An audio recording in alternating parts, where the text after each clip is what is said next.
Oke, selamat pagi.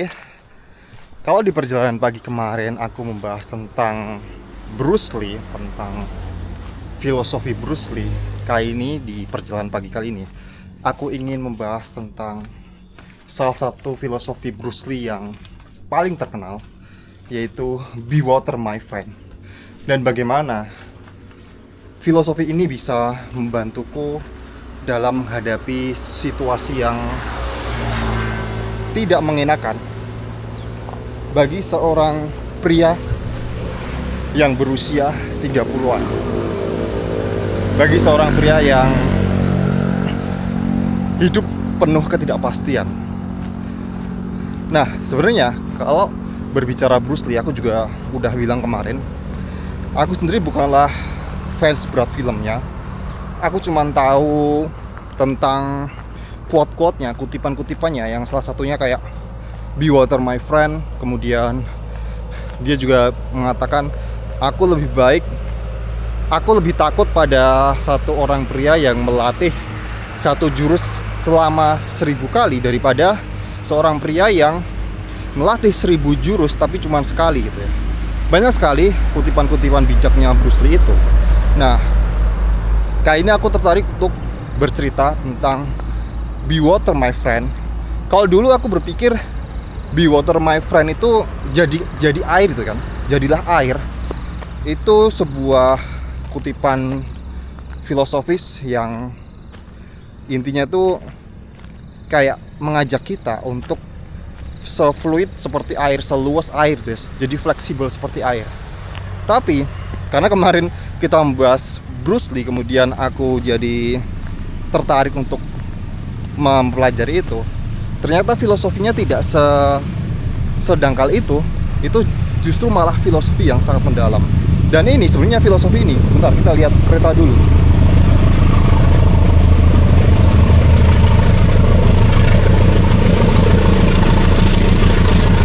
Kereta KAI.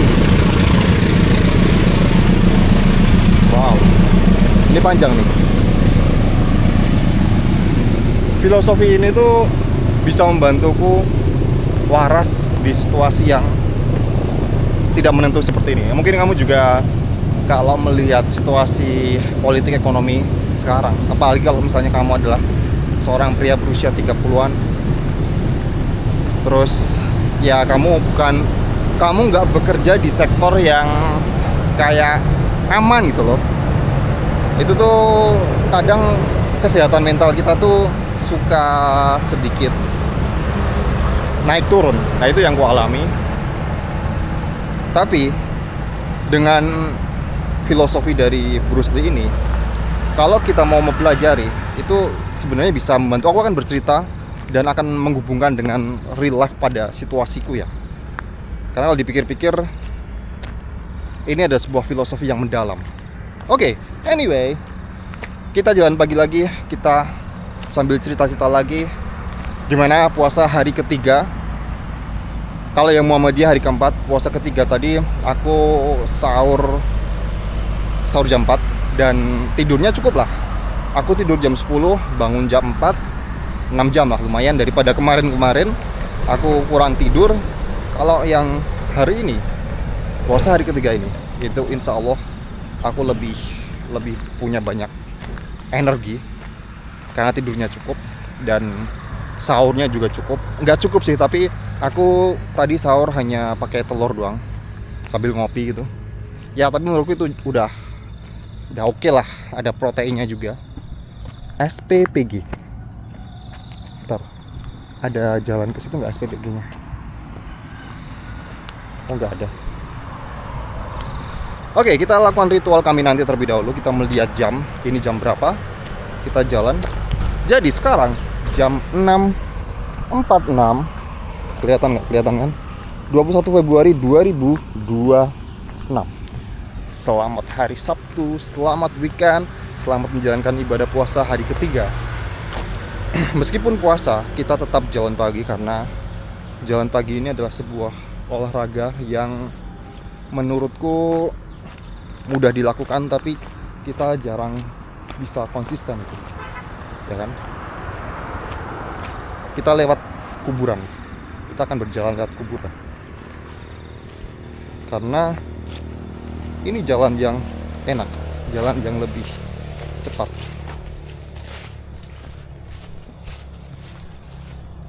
Jam segini SPTG-nya belum ya, masih sepi. Oh, ada orang tuh.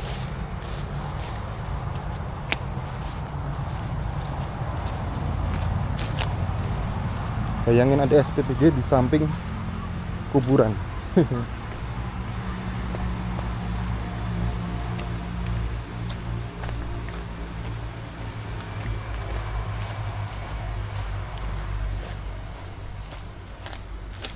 Kita ziarah kubur memetri luhur. Artinya apa itu? Kita ziarah kubur memetri luhur. Mungkin kita berziarah kubur untuk luhur itu menghormati, mungkin menghormati, memetri, menghormati luhur, memetri luhur, ya kan? Nah, kita ketemu jalur kereta. Jangan lupa tengok kanan dan kiri sebelum menyeberang ke kereta. Karena ini jalur tanpa palang pintu, ya kan? Bentar, aku tunggu datar dulu baru kita membahas Bruce Lee. Be water my friend, atau jadilah air temanku. Sebuah quote yang sering kita temukan di Instagram, di Facebook, di Twitter. Ya, dulu pemahamanku itu cuman sebuah kutipan yang aku bilang tadi, jadilah seluas seperti air. Tapi ternyata enggak, ternyata itu tidak sesederhana itu. Nah, kemarin aku pernah bahas ini juga kan, tentang aku sedikit membahas tentang Be Water My Friend. Kemarin aku membahas tentang Bruce Lee, tentang anaknya Bruce Lee, bagaimana Bruce Lee itu mewariskan sebuah journaling pada anaknya dan membantu anaknya dalam mengatasi depresi di umur 20-an, dimana Bruce Lee itu kan meninggalkan anaknya ketika usia 4 tahun ya. Tapi berkat catatan-catatan setiap harinya, anaknya bisa terbantu. Nah, itu adalah sebuah warisan yang luar biasa.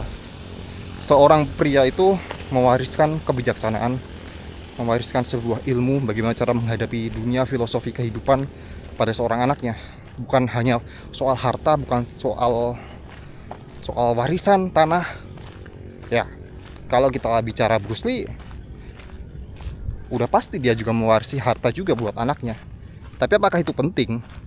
Ternyata yang lebih penting adalah mewarisi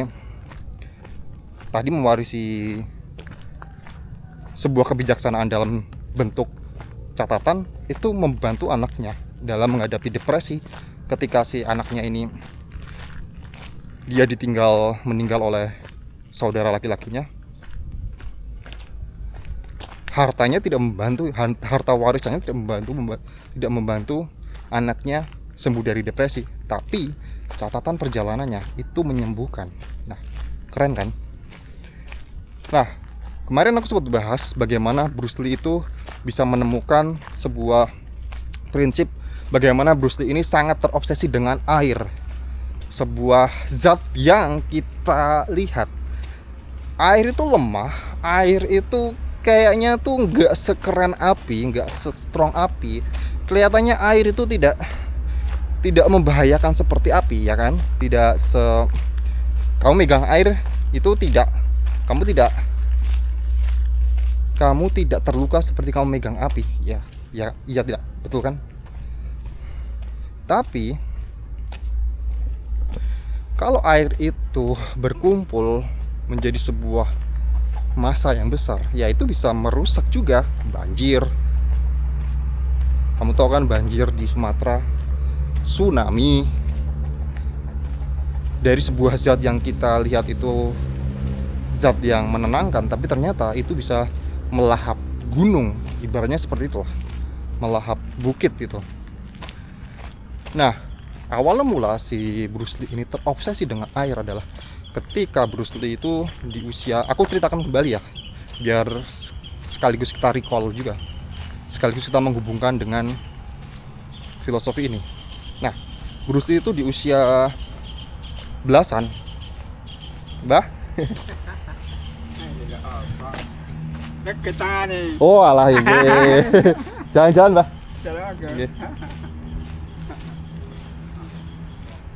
Ngevlog. Nah tadi mana? Oh, si Bruce ini kan di usia belasan udah menjadi muridnya Ip Man ya. Muridnya Ip Man. Ah. Nah waktu itu si Bruce Lee itu kan masih remaja, masih apa ya? Masih egonya menggebu-gebu untuk menjadi seorang yang terkuat. Untuk menjadi melawan pesaingnya itu dia sangat menggebu-gebu. Dia selalu terobsesi dengan kekuatan, dia selalu terobsesi menjadi yang terkuat, dia selalu terobsesi untuk menjadi yang paling tough, seperti sebuah batu, kurang lebih seperti itu.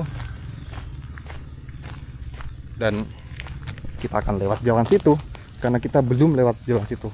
Aku belum pernah lewat jalan situ ya. Dan kemudian setiap kali Ip Man itu berlatih dengan menggebu-gebu, oh.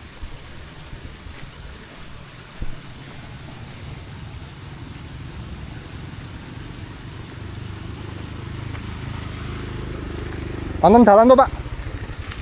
Enten dalan munggah tuh. Niki enten berikut yang anu Judulnya pundi? jaratan. Nek mriki gilingan watu. Nah niki judulnya jaratan. Nggih. Oh, ra apa lah jajal. Niki nek sing munggah niku rungkut niku lho, sana sing niki teng griya. Oh, niki griya sing kiri. Nggih sing kiri. Nek sing kene jaratan. Jaratan munggah niku. Tepi mboten? Nggih, lumayan. Tepi. Oh, oke.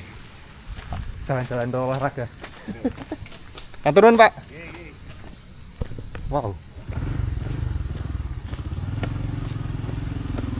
Oh, ini yang ini ya. Tapi kayaknya kita ini rumah doang. Mriki nggih. Oh, niki namung griya. Oh, nggih. Oke. Berarti ini karena cuman satu rumah doang. Kita lewat sini aja. Kita lewat. Kita selalu datang ke kuburan. Tapi gak apa-apa. Ini sejalan dengan apa yang kubahas kemarin juga tentang mengingat kematian. Dan sebenarnya esensi dari jalan pagi ini kan trekking. Trekking itu butuh trek yang menanjak seperti ini. Anyway, sebentar. Aku fokus dulu pada ini, pada rute. Karena aku takutnya ini kan meleset ya. Wow.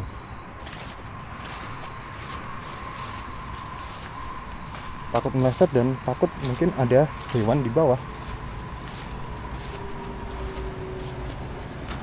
Oh, ini ya. Kita ke sana ya, coba ya. Dan kita kembali lagi pada cerita. Si Ip Man tadi setiap kali menasihati si Bruce Lee, itu dia pernah kayak dihiraukan itu. Apa sih? Aku tuh pengen jadi yang terkuat, kenapa malah disuruh untuk meredam ego, untuk jangan terlalu keras gitu loh. Ya kesel sendiri itu. Nah, si Ip Man ini selalu menasihati kalau Bruce Lee itu harusnya harus melakukan sesuatu itu dengan effortless, atau kalau dalam bahasa si Ip Man ini kan dia menganut Taoisme ya. Kayaknya mentok deh.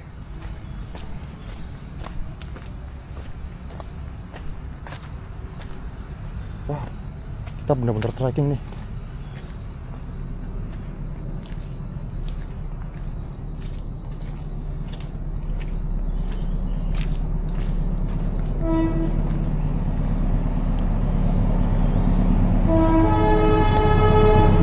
Menurutmu gimana?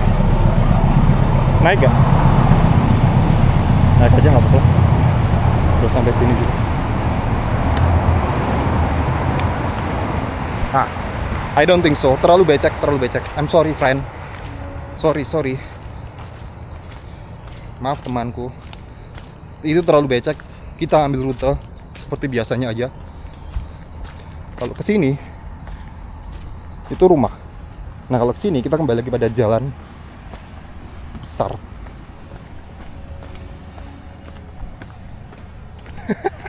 15 menit dihabiskan untuk mencari rute.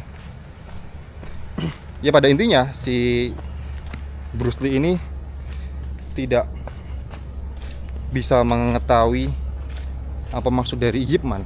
Ip Man mengatakan kamu harus effortless, kamu harus meredam egomu, tapi gak paham ya, karena memang usia segitu, usia lagi benar-benar panas-panasnya. Akhirnya dia itu benar-benar, Bruce Lee itu benar-benar paham dengan apa yang disebutkan oleh, apa yang diajarkan oleh Ip Man, gurunya, Wing Chun Master itu. Setelah dia itu naik kapal di tengah danau, karena dia masih emosi itu ya, dia masih sangat menggebu-gebu, dia pengen jadi yang terkuat. Tapi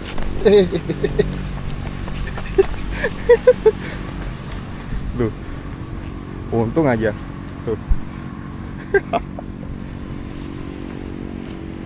Tapi karena dia masih sangat emosional, dia pun saking keselnya, dengan sekuat tenaga dia memukul air. Nah, dia melakukan pengamatan yang sangat jeli ketika dia melihat dirinya memukul air tadi. Dia melihat air itu tidak berusaha untuk menangkis, air itu tidak berusaha untuk menjadi kuat ketika dipukul oleh dirinya, oleh Bruce Lee. Titit, titit, tit.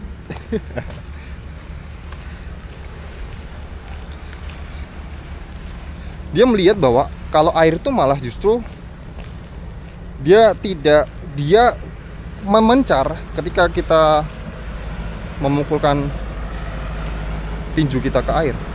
Itu kan air memencar ya. Dan air itu tidak berubah setelah memencar, kembali lagi mengisi gitu. Nah, dari situ dia merasakan, oh ini ternyata yang dimaksud dengan gurunya, yaitu adalah bagaimana dia itu effortless seperti air. Si air itu tidak berusaha untuk menangkis pukulan si Bruce Lee, tapi malah memencar, tapi kembali lagi pada wujud semula. Nah, ini sebuah filosofi yang mendalam. Sejak saat itu dia itu terobsesi dengan zat air tadi, dengan sebuah zat air. Kita coba lihat sini ya. Be water my friend. Nah, sekarang itu sejarah singkatnya ya, bagaimana Bruce Lee itu kayak gini tuh rawan licin.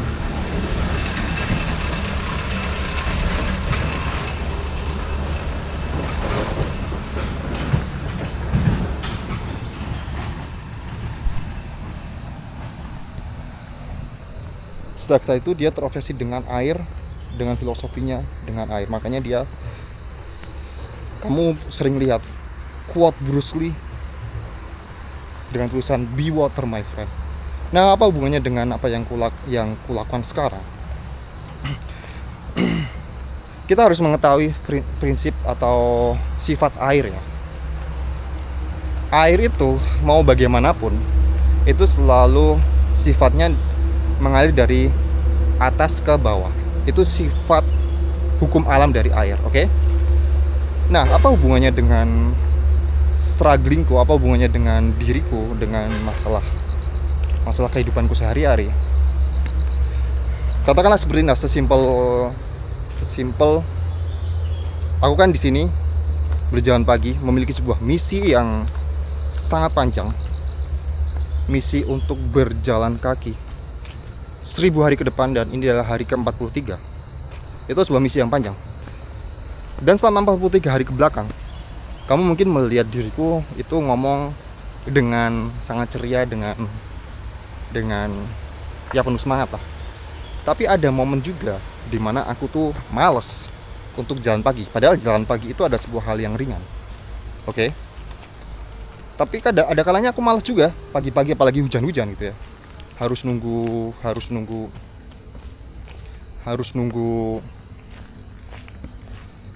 hujan reda terlebih dahulu.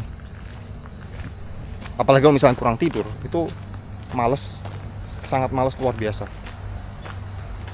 Nah, apa yang bisa aku ambil pelajarannya dari filosofi air tadi? Dari be water my friend, jadilah air. Air itu selalu mengalir dari gunung ke sungai, ke muara.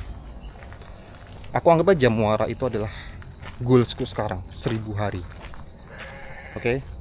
Itu adalah goalsku sekarang 1000 hari ke depan. Dan coba kalau kau pikir, misalnya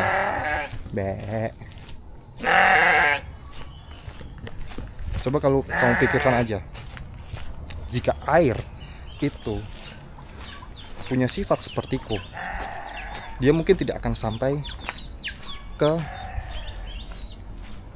muara, karena dia pasti akan merasakan malas. Mungkin ketika si air tadi mendapatkan sebuah halangan, batuan besar, atau batuan besar, itu air tidak berusaha untuk menabrakkan dirinya secara terus-menerus ke air tersebut, tapi justru air itu, dia itu mencari celah agar tetap kembali lagi pada goalsnya, pada tujuan akhirnya di muara. Nah, itu yang bisa aku ambil pelajarannya adalah, kalau misalnya kadang aku tuh males dalam menjalankan misiku, itu bukan terus kemudian aku tuh kayak jadinya stop, berhenti, tapi seharusnya aku berpikir bagaimana aku mengambil celah lain atau mengambil cara lain agar aku tuh tetap jalan pagi setiap hari. Nah, sama seperti air, mungkin jalan yang kulewati itu bukan jalan yang seperti biasanya. Atau kalau dalam penggambaran, mungkin biasanya kalau misalnya aku jalan pagi itu 26 menit, 27 menit, karena aku lagi bosen, karena aku lagi males itu ya, aku mungkin jalan 10 menit aja dan 12 menit aja, tapi yang penting aku tetap jalan pagi. Mbah, ajeng jalan-jalan.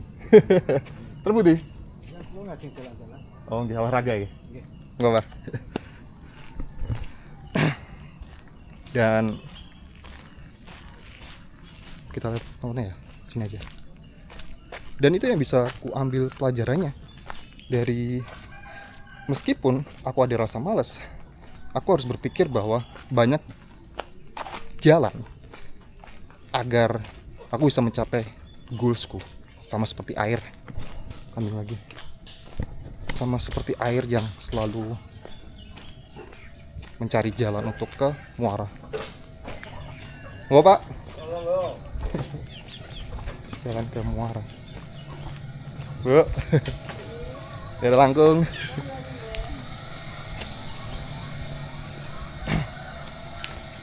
Nah, banyak sekali yang pengaplikasian ini dalam kehidupan sehari-hari dari filosofi Bruce Lee ini. Misal contoh gini aja lah. Itu tadi dari contoh kecilku ya. Bagaimana seharusnya aku tuh bisa jadi lebih fluid atau lebih luas ketika aku punya misi atau goals. Aku harus meniru bagaimana air itu tetap mengalir bagaimana apapun kondisinya. Nah, contoh kayak gini. Contoh kalau misalnya aku berikan real case lah ya, buat orang-orang yang mungkin sekarang ekonomi sulit. Sekarang ekonomi sulit, pekerjaan susah. Oke? Mau cari pekerjaan susah banget itu. Udah lamar di mana-mana, itu jadi justru makin bikin orang depresi. Apalagi kalau misalnya kamu orang sepertiku ya, udah usia 30-an, udah banyak tekanan, udah banyak tuntutan, itu semakin stres itu. Apalagi lo punya keluarga. Nah, kita harus menentukan menentukan sesuatu goals yang bisa kita kontrol. Contoh kalau misalnya gini lah, kalau aku goals yang bisa aku kontrol adalah bagaimana aku bisa jalan pagi setiap hari selama 1000 hari. Terlepas itu ada yang nonton atau enggak, aku nggak peduli gitu. Terlepas itu nanti aku bikin videonya itu 26 menit atau 10 menit atau berapa, aku nggak peduli, yang penting aku jalan pagi. Itu goals yang bisa kita kontrol. Atau sama halnya dengan gini lah, air itu mau bagaimanapun kondisinya, dia tetap akan selalu dari tempat tinggi ke tempat rendah. Itu kita harus menentukan kayak hukum alamnya kita gitu. Sesuatu yang bisa kita kontrol. Nah, mungkin kalau selama ini kamu selalu stres kalau lamaran kamu, Pak, kalau lamaran kamu itu tidak pernah diterima, ya karena kamu selama ini selalu menggantungkan pada hasil. Mbah, wah nyantai, gini, selalu menggantungkan pada hasil. Ya memang kita kalau ngelamar juga pasti orientasinya ke kapan ini diterima, itu udah sangat manusiawi. Tapi coba kamu ubah mindset kamu, kayak oke, aku hari ini apply 5 lamaran. Setiap hari kamu apply 5 lamaran. Itu adalah kayak sifat air tadi. Kalau misalnya 0, kamu hari ini belum apply lamaran, itu anggap aja itu adalah sebuah air yang ada di atas. Kalau 5 lamaran, hari ini sudah selesai 5 lamaran, itu adalah ketika air itu udah di titik rendah. Nah, itu sesuatu yang bisa kamu kontrol daripada kamu fokus pada hasil kapan diterima. Ya udahlah, tiap hari apply 5 lamaran aja. Nah, kalau kamu udah punya sesuatu yang bisa kamu kontrol, mau nanti katakanlah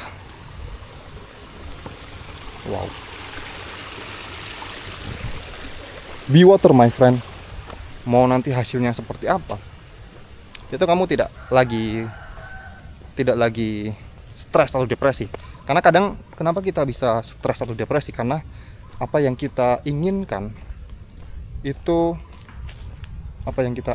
ini ada jalan gak? Keinginan kita dengan realita itu berbeda, sehingga itu yang membuat kita jadi stres. Oke? Ada jalan gak ya? Oh ada. Oh judulnya kene. Judulnya kene ternyata. Monggo dia langkung. Lagi beri muter-muter mau. Ayo Mbak.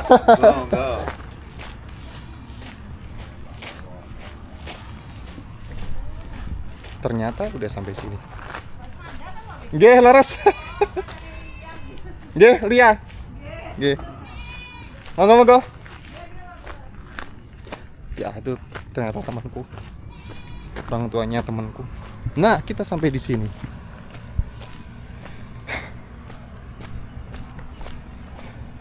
Sebenarnya obrolan tentang filosofi ini itu bisa diulik panjang lebar itu lah.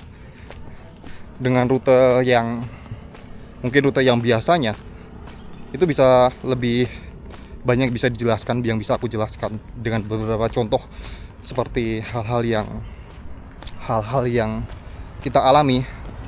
Kayak tadi, mungkin kita belum dapat kerjaan, kemudian kita mungkin kalau misalnya kamu pria sepertiku dan kamu sedang ada masalah keluarga, atau bahkan kamu udah cerai dengan anakmu, kamu cerai dengan istrimu, katakanlah seperti itulah, itu membuat pria depresi. Apalagi ketika kamu itu tidak bisa bertemu anak kamu, tidak 24 jam itu seperti tidak bisa 24 jam menemani anakmu. Nah, filosofi ini tuh bisa digunakan loh. Karena gini, dulu kamu berpikir bahwa kamu ingin jadi pria yang bisa 24 jam ada pada anakmu, yang selalu menemani dengan anak. Itu adalah sebuah hal yang fix, atau sebuah hal yang istilahnya batu lah. Nah, tapi kalau misalnya kondisi membuatmu cerai dengan istrimu dan anakmu itu ikut dengan istrimu, kamu akan kehilangan 24 jam tersebut. Kamu nggak serumah lagi dengan anak, ya kan? Kalau kamu selalu memaksakan kamu ingin jadi 24 jam bersama anakmu, itu yang ada kamu stres. Tapi ingat lagi dengan filosofi air, di mana apa sih tujuan akhir kamu itu pengen spend waktu dengan anakmu? Kamu ingin menunjukkan kasih sayangmu, kamu ingin menjadi ayah yang memberikan memori terbaik untuk anakmu. Itu kan tujuan akhirnya atau muaranya kan itu, oke? Tapi situasinya udah nggak bisa dilakukan lagi. Jalur biasanya udah nggak bisa dilakukan lagi, terhalang sebuah batu yang sangat besar. Nah, kalau sifat air, dia itu tidak akan memaksakan untuk lihat batu itu. Dia akan mengambil celah-celah alternatif lain. Yang sama halnya dengan apa yang harusnya kamu lakukan sekarang. Kalau kamu ada waktu untuk bertemu dengan anakmu, mungkin seminggu sekali, sekarang fokuskan memberikan kasih sayangmu itu, menunjukkan tentang keberadaanmu itu selama kamu bertemu seminggu sekali itu. Nah, jadi itu tidak membuat tujuan akhirmu, muaramu hilang karena kamu mengambil alternatif lain. Ya, meskipun tidak lagi seperti dulu, tapi pada akhirnya air itu akan selalu mengalir pada tujuannya, pada tempat yang lebih rendah. Itu harus kamu selalu ingat. Meskipun air itu melewati gorong-gorong, melewati selokan, tapi air tidak pernah malu gitu loh.